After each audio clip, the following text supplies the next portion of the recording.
Ubusobanuro bw'izina Christella. Christella ni izina rihabwa umwana w'umukobwa.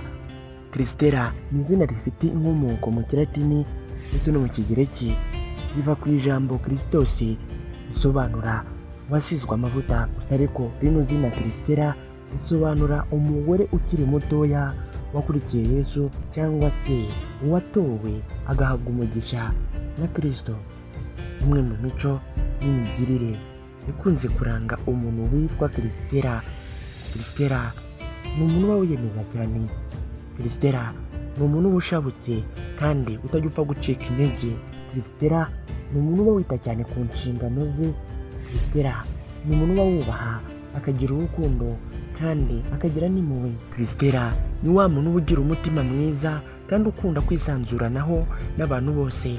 Gusa ariko Christella ni umuntu uba ushobora kwicira urubanza cyangwa se kwinenga cyane. Christella kandi ni wa muntu uba ushaka bya bintu bitondetse ku murongo nk'uko wabitekereza.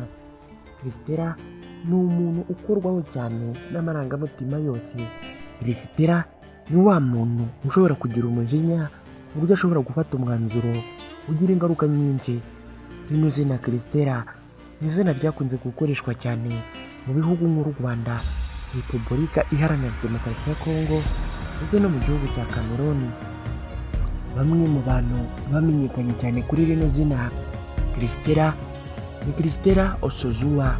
Uyu yamenyekanye cyane kubera kwiruka no muri Nigeria. Hari kandi isindi Christella wamenyekanye cyane mu by'itangazamakuru mu Rwanda. Rero niba witwa Christella cyangwa se Christelle, uzi cyangwa uturanye n'umuntu witwa Christella, reka nkwifurize kugubwa neza.